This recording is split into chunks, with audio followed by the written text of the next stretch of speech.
Welcome, welcome, welcome, everyone. We're so happy to have you here. We have the very amazing Amanda Holbrook here. She is going to talk to us about IRAs and the way they work with families, which no other IRA does. So I think you should be paying attention and listening to this.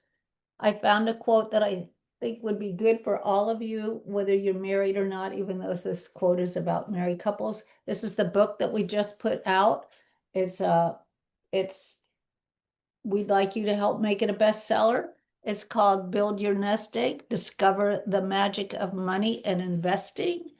And it is for you, each person, for you to read to your children who are 3 and up, and then for your teenagers to read the book to you. This is the basics of money that your parents never taught you. And if you are a parent, please take the responsibility and have your kid become a millionaire by the time he or she is 30.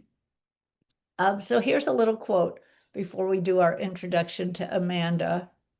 I think this is great. The greatest discovery of my generation is that a human being can alter his life by altering his attitude. And that's by William James. He studied the human mind. And isn't that what it takes to be successful? Oh, we've got a couple more people coming. So let me let them in. Oh, Ethan and Marcy. Cool. So let me introduce to you our wonderful Amanda Holbrook. She's passionate about she is a driving force. I'm changing it. She is a driving force in the world of self-directed IRAs for over 15 years, and running her well-rounded experience makes her a triple threat. Isn't that a treat? Yes, a triple treat like Halloween, working for you who are here today and are listening at some other time at Specialized Trust Company, empowering clients to scale business and create their own financial freedom by providing knowledge, opportunity, and support the self-directed tools at Specialized Trust.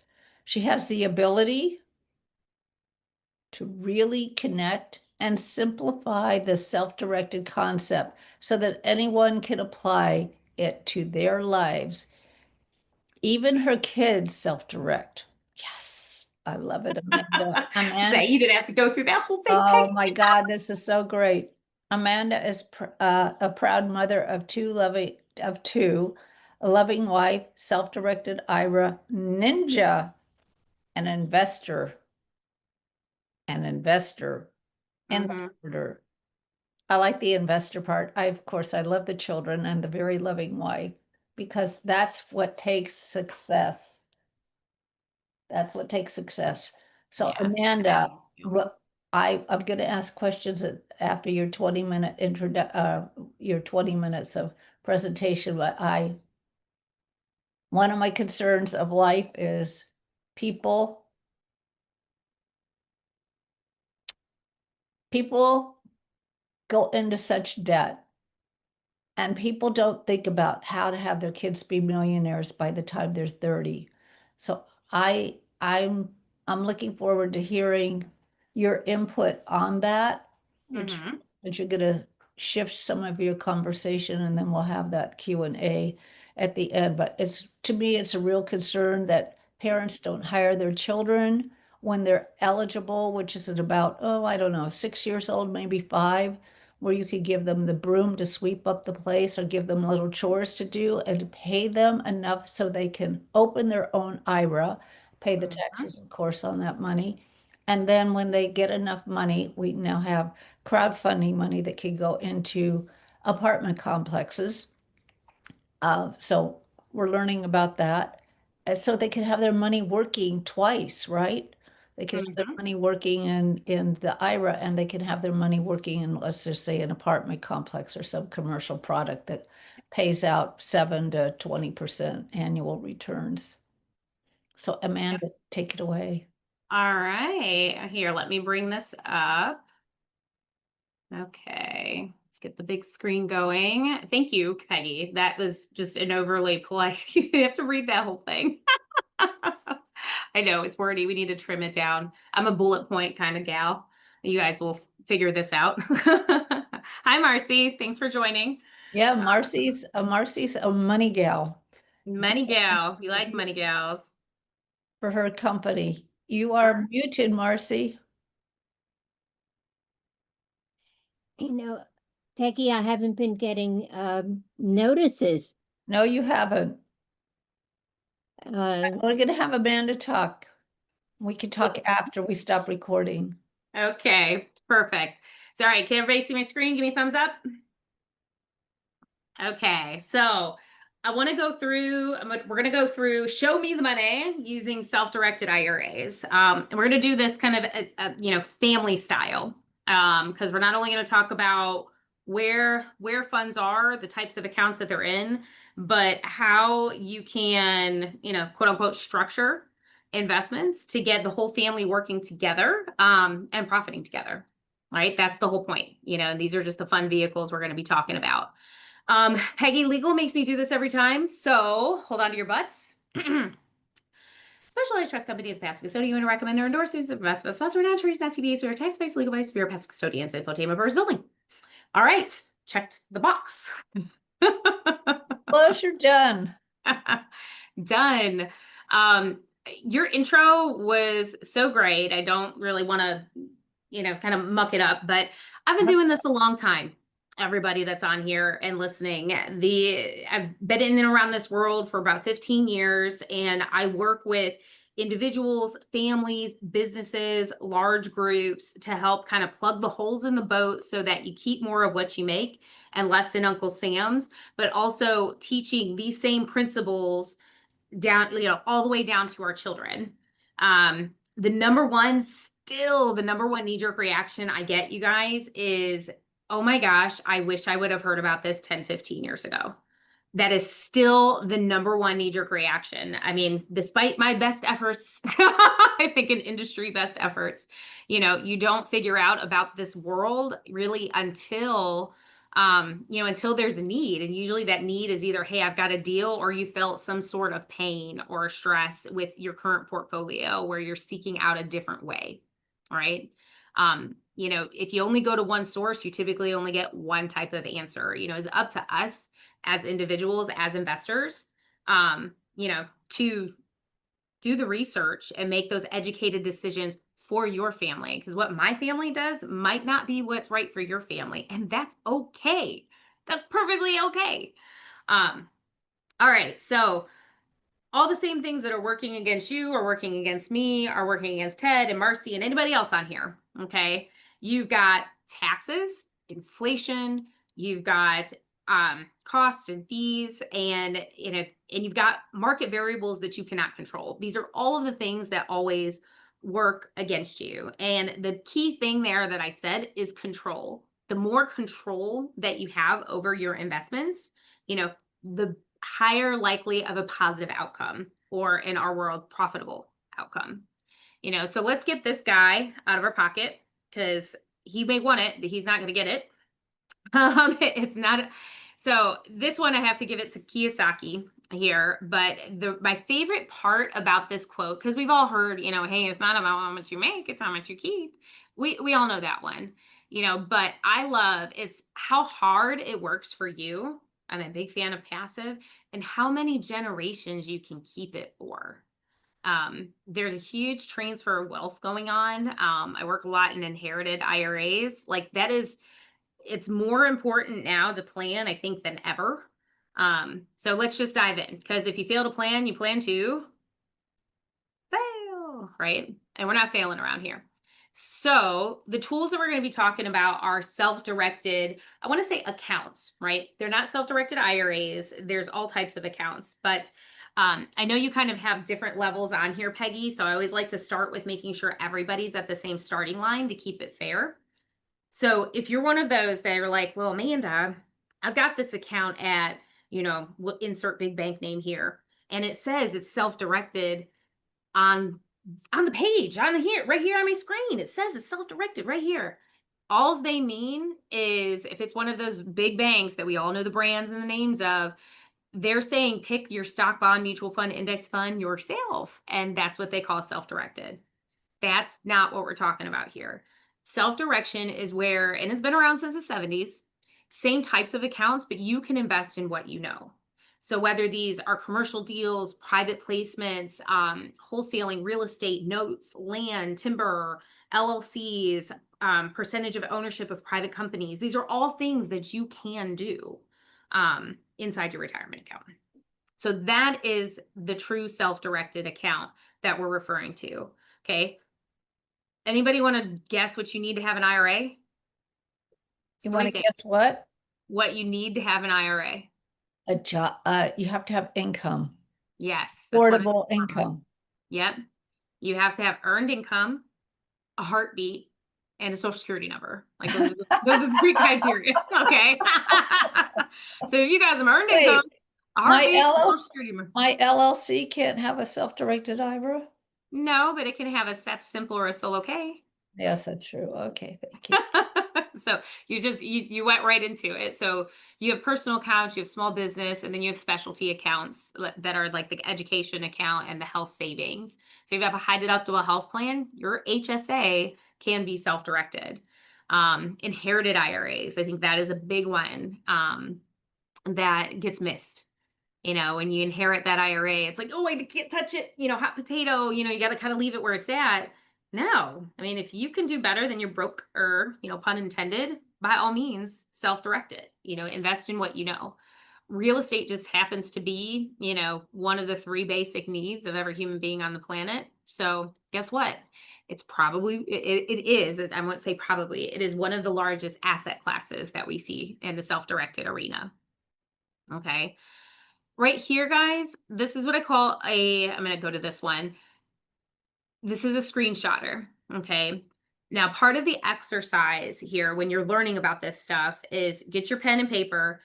If you have one of these types of accounts from past lives, old 401ks, IRAs, there's probably some acronyms and numbers on here that you may not have been exposed to.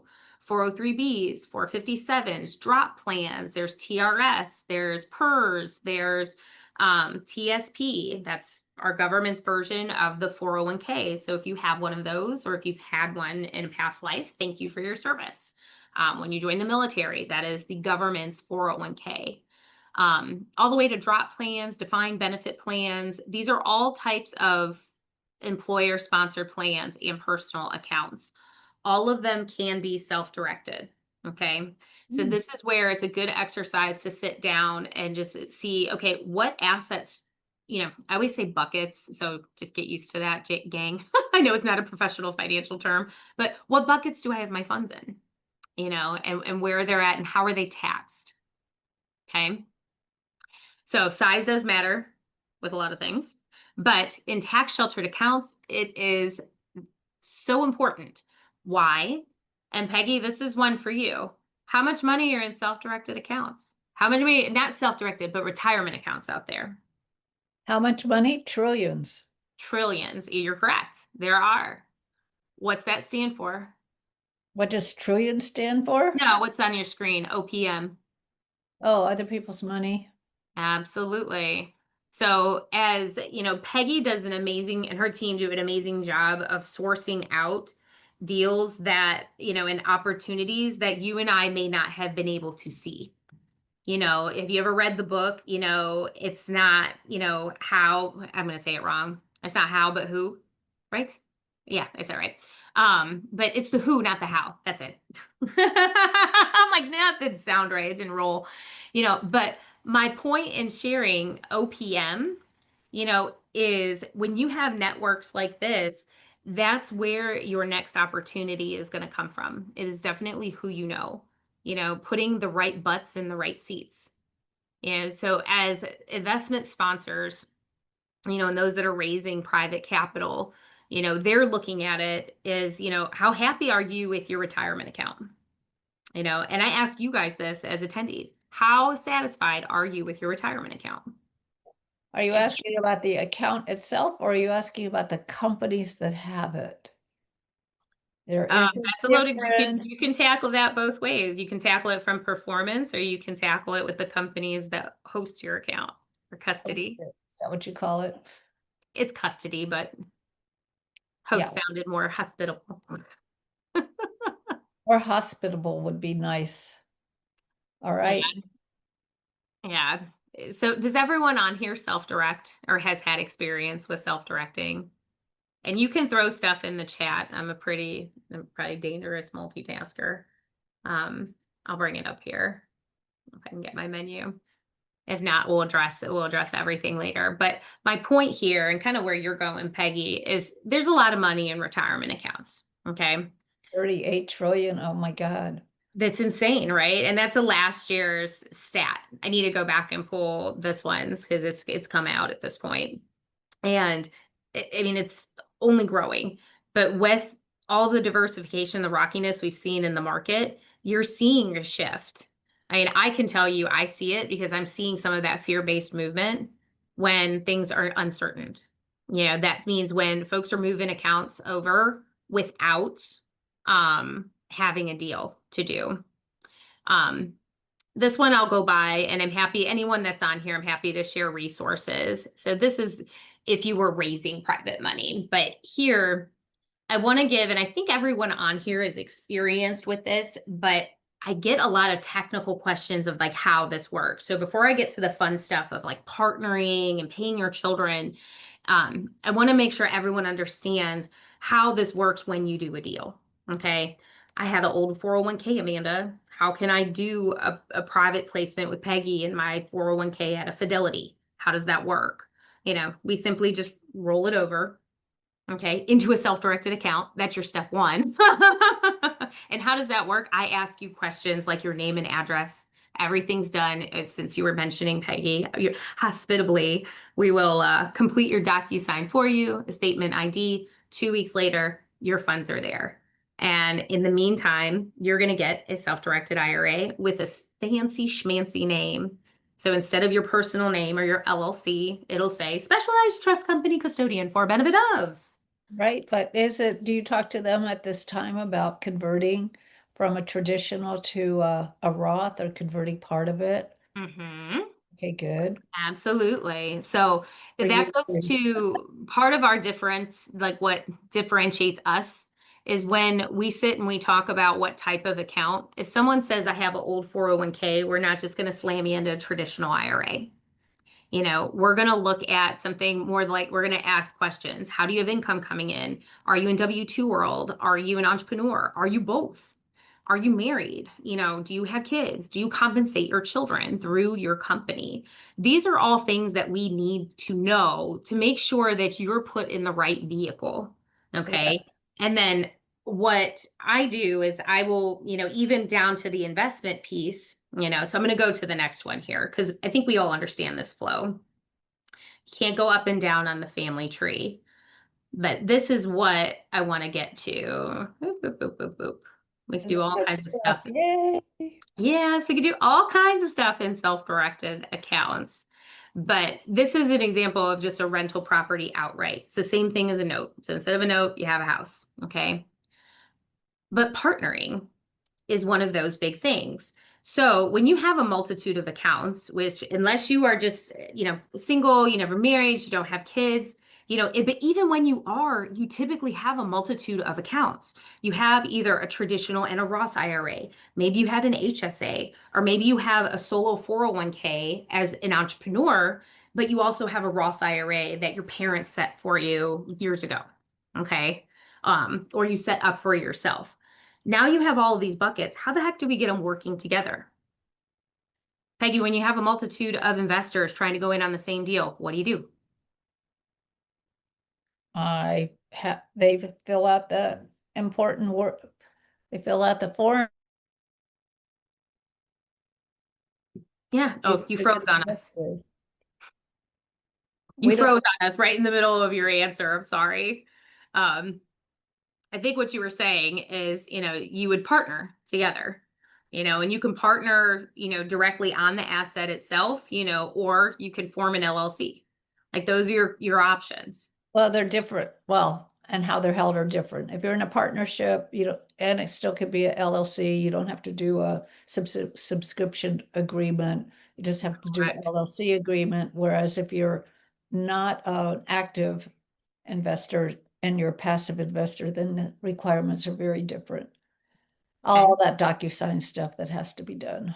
Absolutely. And if you have, and I've seen this with straight notes, private placements, and even assets, instead of just it being in the husband's name or the wife's name, they can list their participation 50% undivided interest.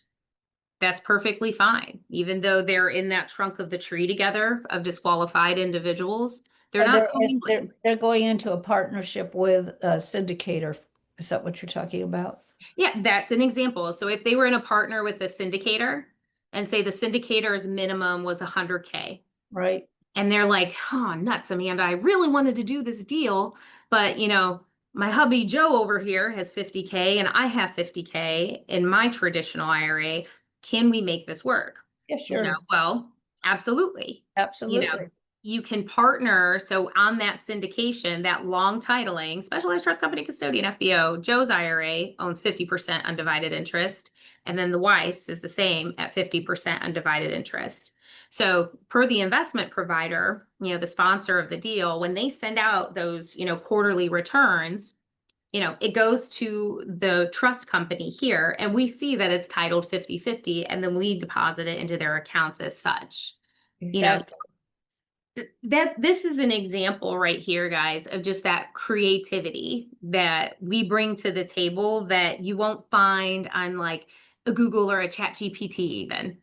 I'm going to sit down with every single person, company, family I work with, and I'm going to say, all right, here's options A, B, and C based on what you're telling me you want to do. And you know what the cool part is? You can say, I love option A, but B and C are stupid. And that's okay. Like there's no awkwardness. You don't have to feel weird about it. It's completely what you want to do. It's just knowing what's possible. So It's why don't people understand that? Why do they have to ask that question?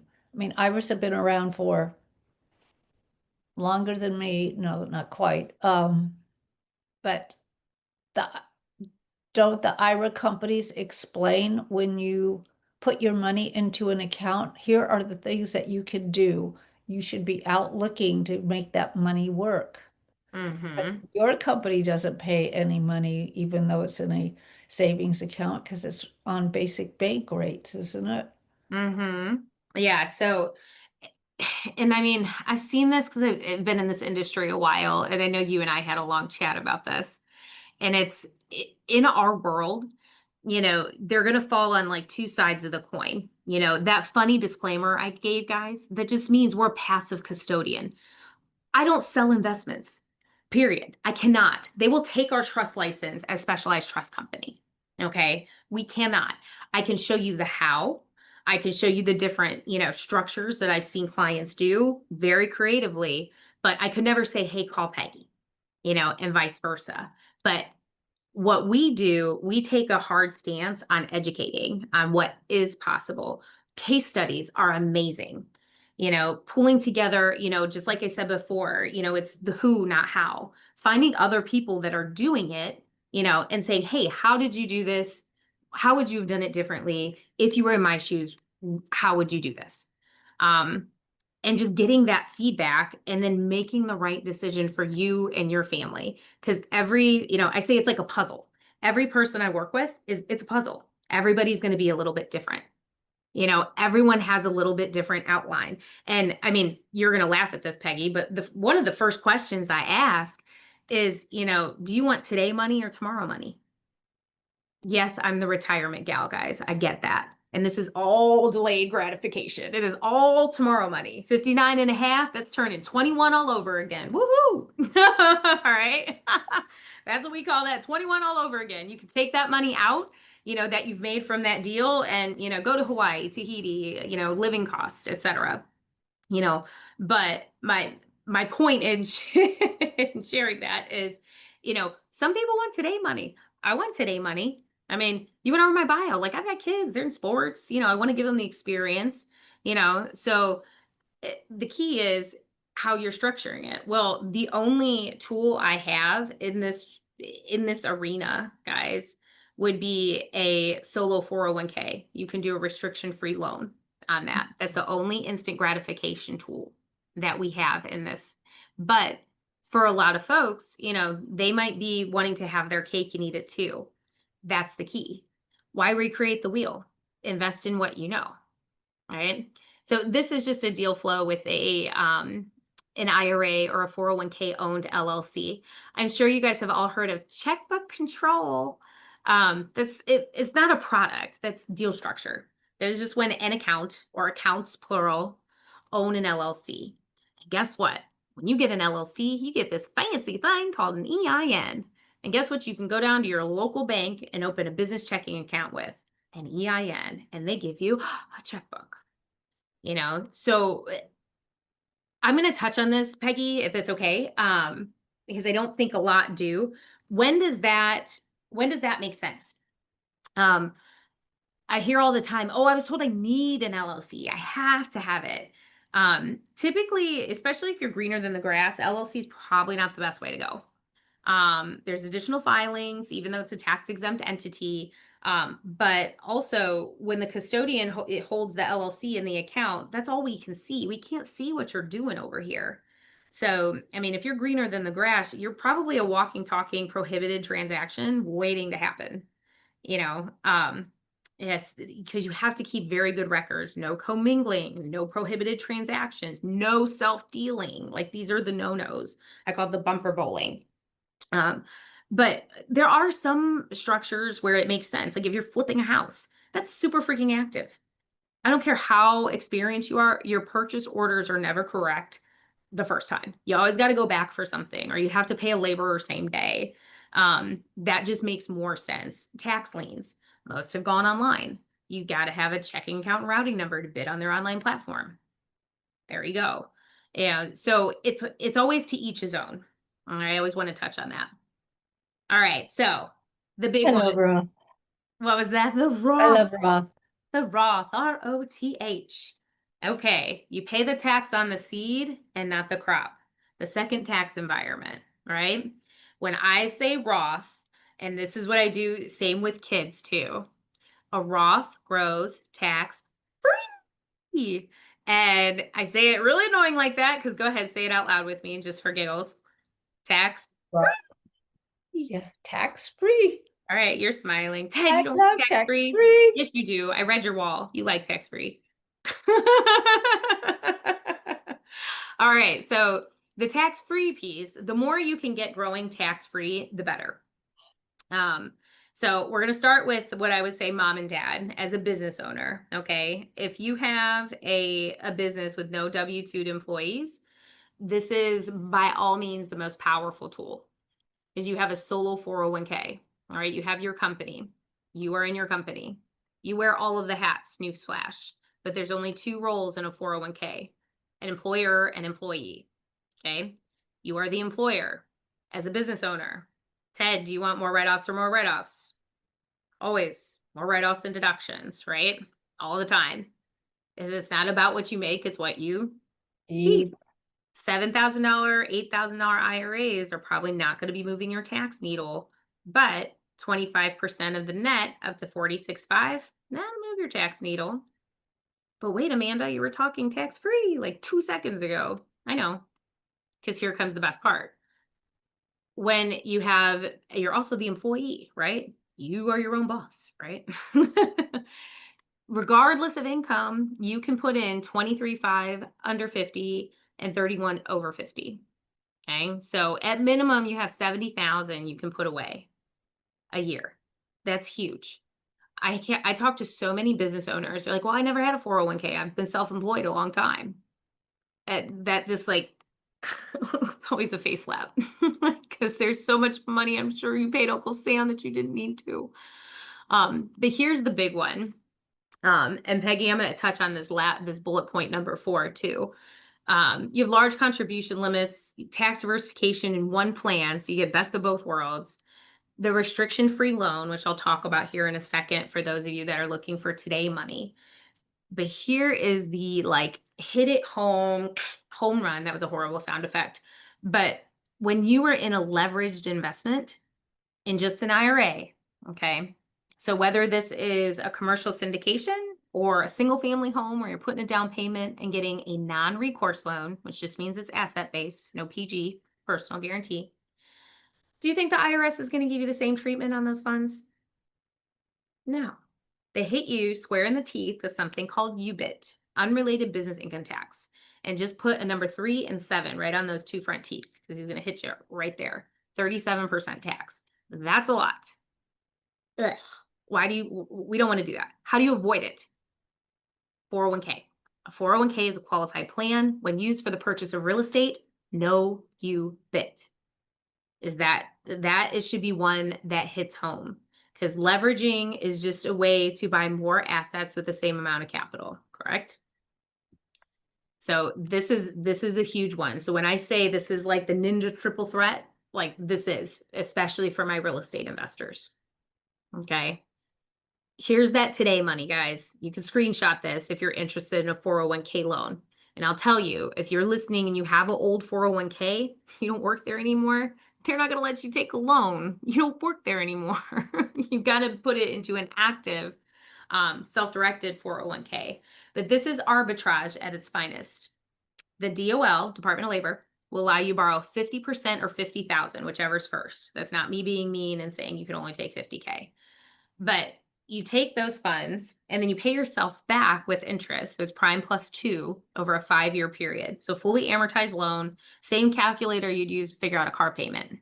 Okay, if you like calculator.org. Now, take those funds and go make some today money.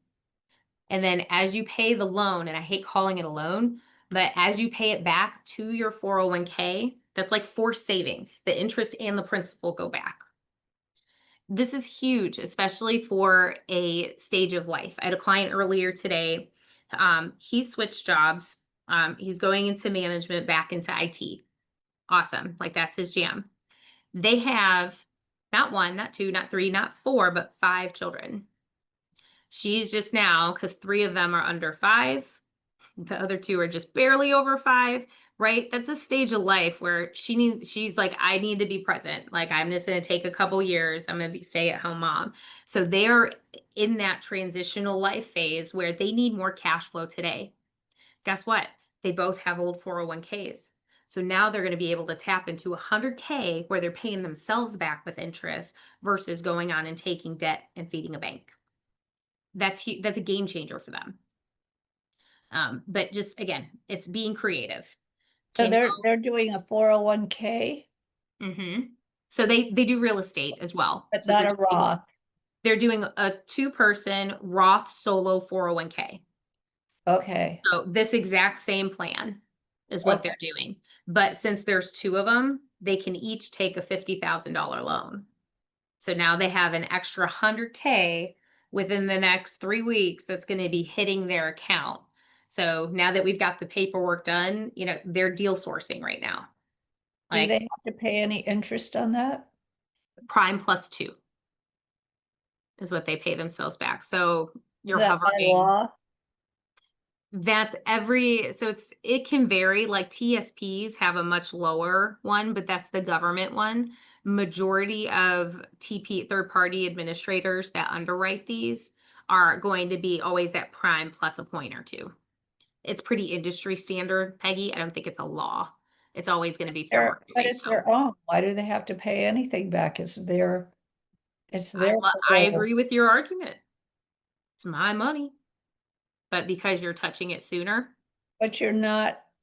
No, you're not. You're borrowing against. Oh no, you're actually borrowing. The money's actually coming out of the account. Okay.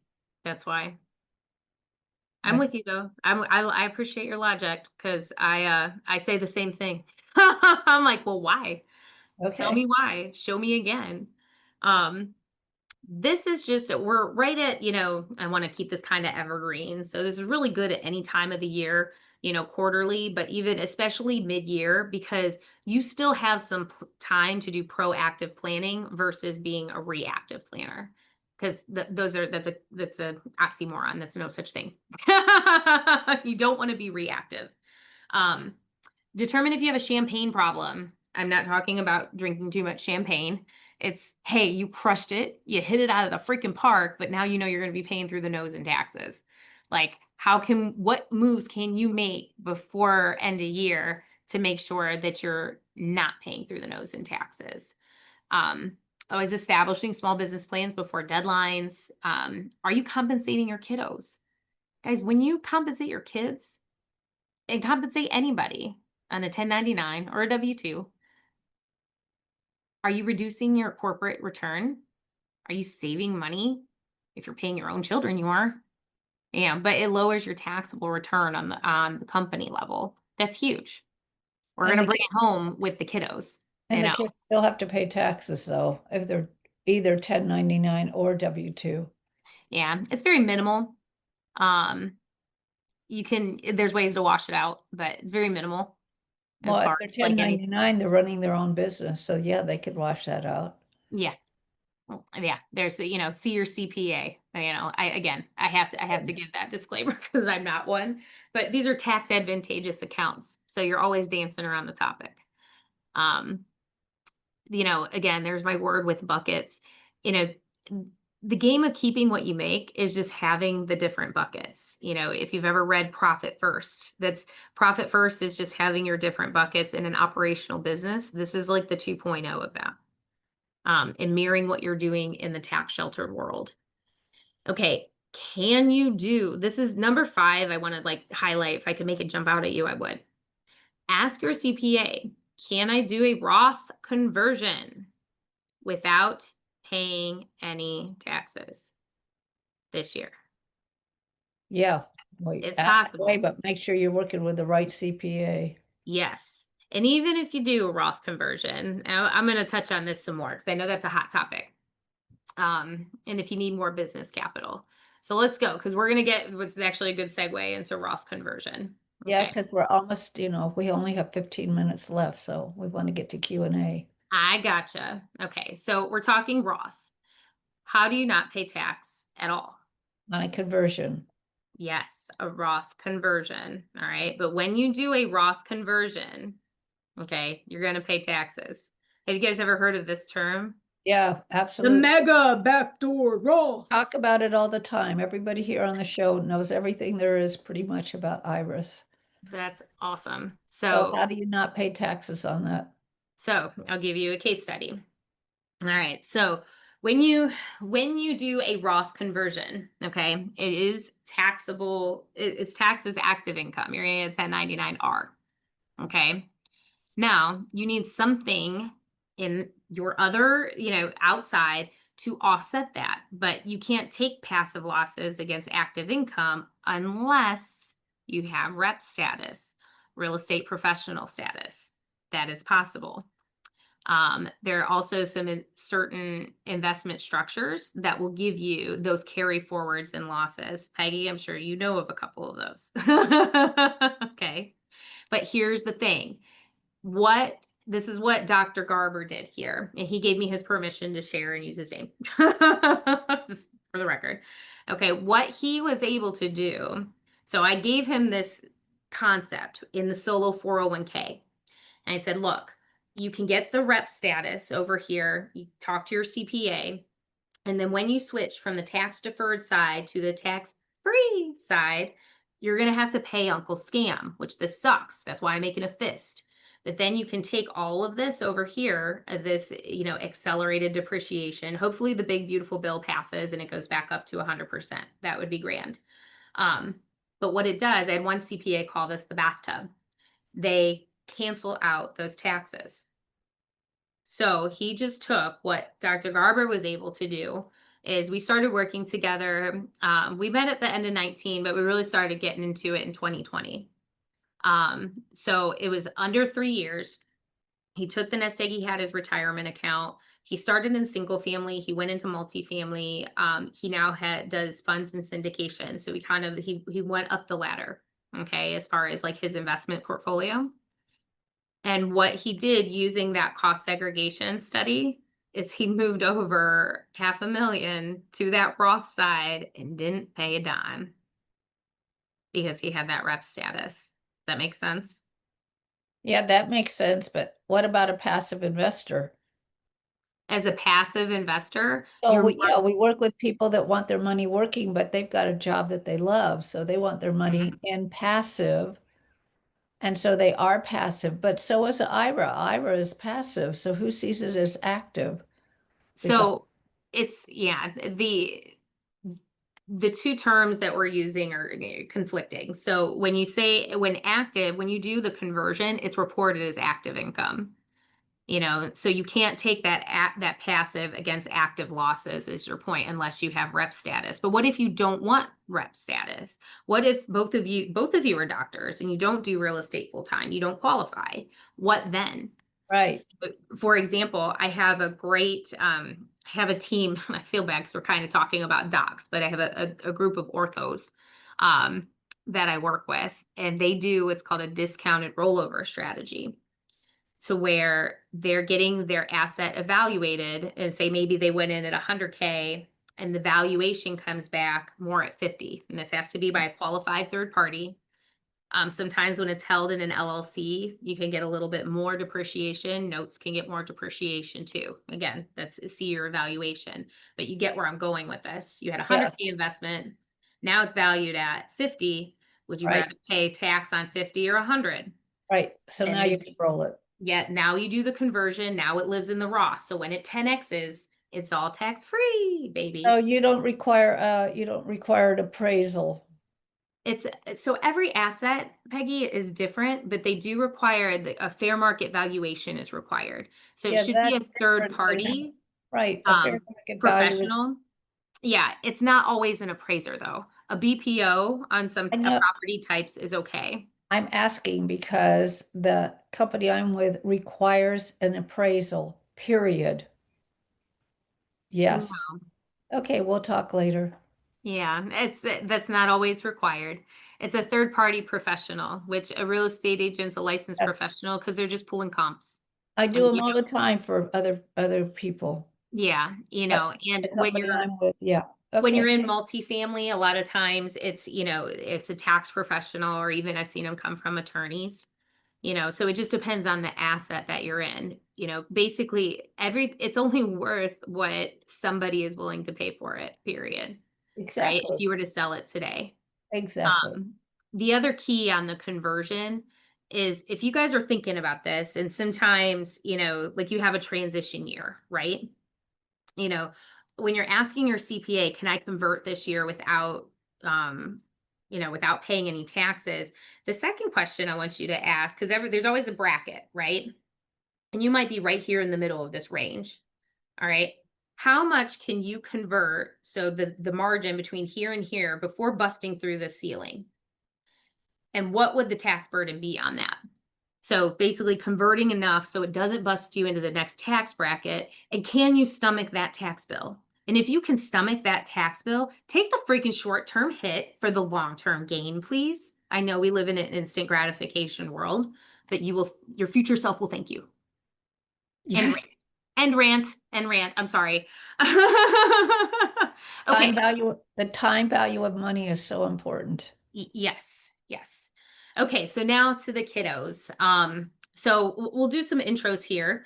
I've got my partners in the firm here. We've got Keith Marsh on the left, Edwin Kelly on the right. They're the co-founders of Specialized Trust here. We go way back even to like Catholic school growing up. But my point in sharing this and pictures of the team and our kids is it's a recorded presentation. We'll get back to that point in a minute. But we do the same thing for our children that we're teaching you to do for your children and grandchildren, right? We are paying them. You see, some of these pictures are professional. I'll let you guess how I paid for them. It wasn't out of my personal pocket. It was definitely through my company. Um, but this is how I get them that earned income. I also have them beautifully marketing self-directed IRAs and recorded presentations all the time. They don't even That's, know it. and they do that at school at the PTA meetings, yes? I do. I'm actually speaking to a homeschooled education group. A gal in California created a whole curriculum. She's like, I would love for you to talk to my parents about getting Roths for kiddos. I'm like, absolutely. And any way I can support you, I'm there. Because the more that they know about this, the better off. And here's my, so my point is, this is the why we started the company. It wasn't just for our kids. It's to show that generational growth and plant those seeds now. So our kids aren't, sitting here on a Zoom just learning it for the first time, or going to a mastermind or a networking event and just hearing about it and then coming away saying, I wish I would have heard that 10, 15, 20 years later or earlier. Sorry. So when you have a family, all right, you've got a multitude of buckets, i.e. accounts, all right? The other thing before I move on with showing how we can partner all these together is when you have a Roth for children, the contributions can always be taken out, tax-free, penalty-free. It's just the earnings that have to stay.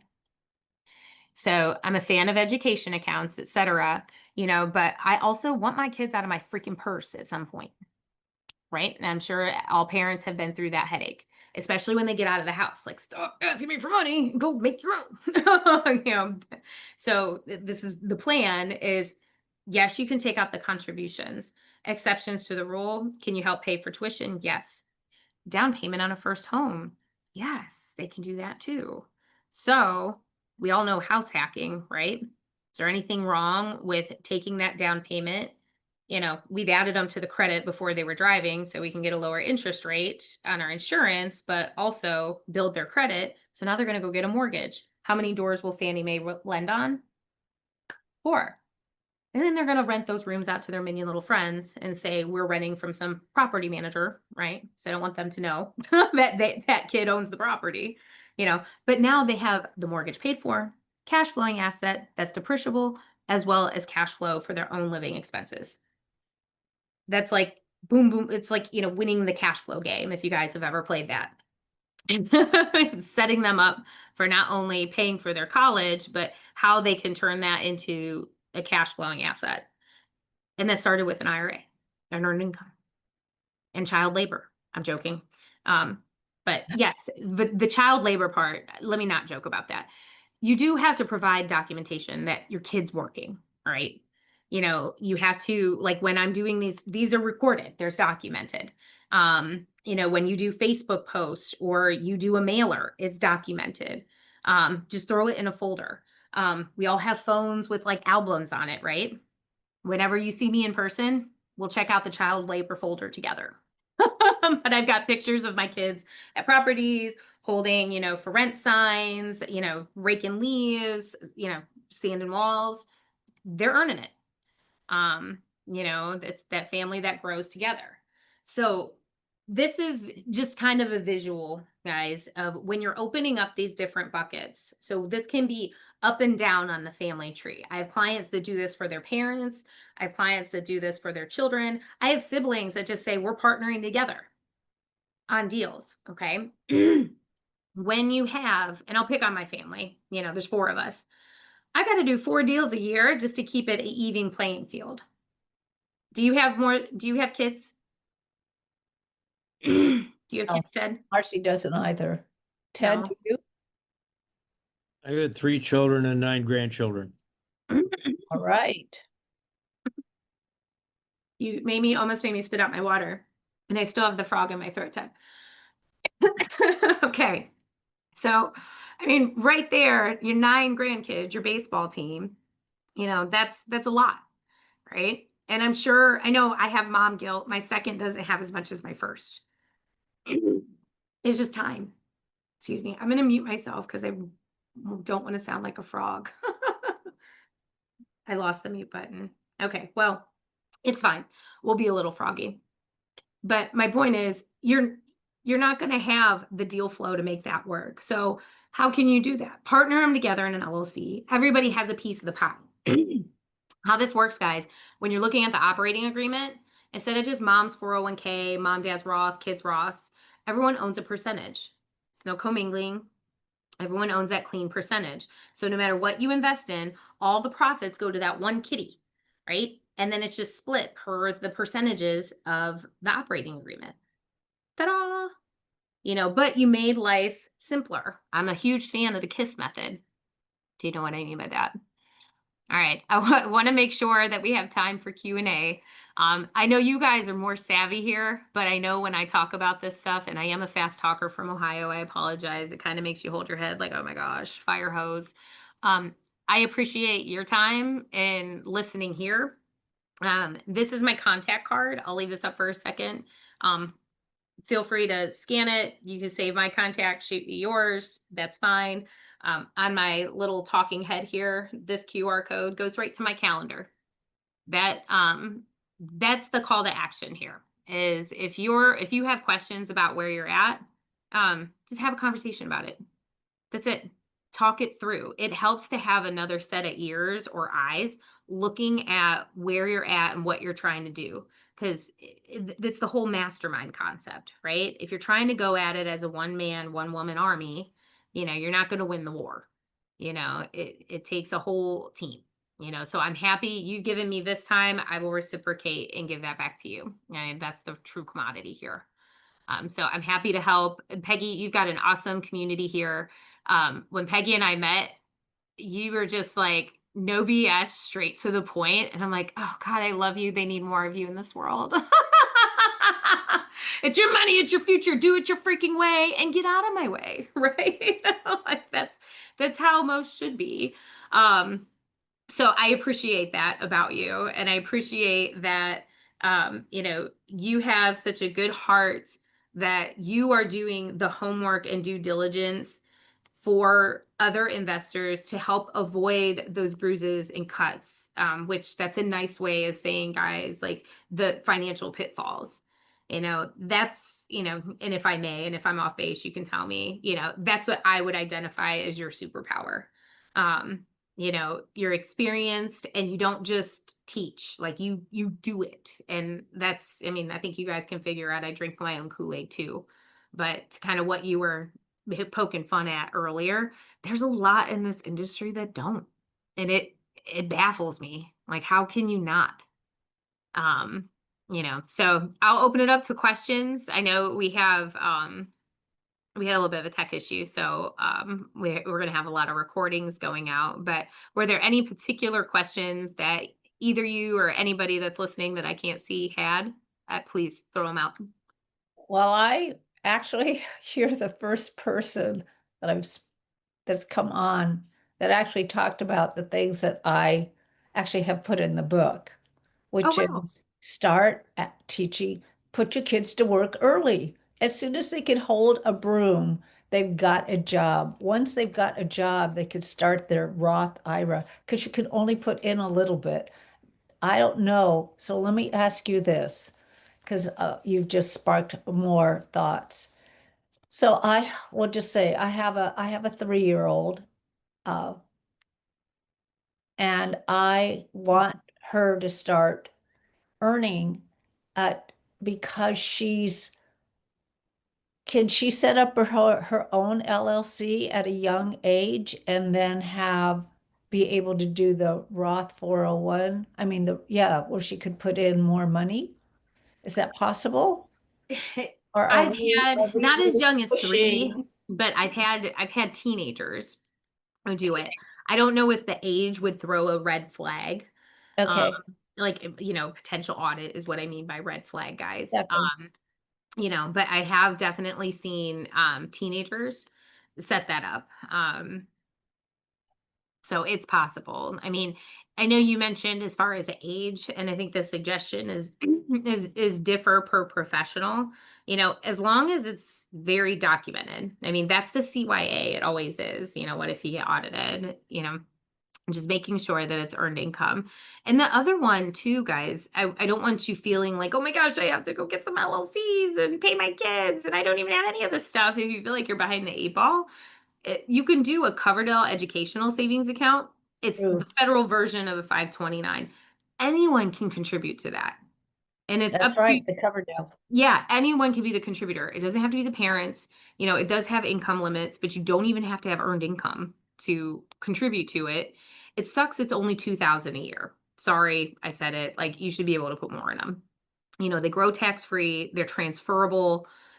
But coming as a parent, I have so much stuff in the house that you get from birthdays and Christmases, and it drives me nuts. Like, the kids don't need all of this stuff. Like, we make a huge, I make it a big point to do like a huge purge and donation and give back. We have like our spend, save, give, kind of adult envelope system that as a family, so they can see what, tithing as young people and what that should be like as an adult. You don't need all of this stuff. It's the who, it's not the junk.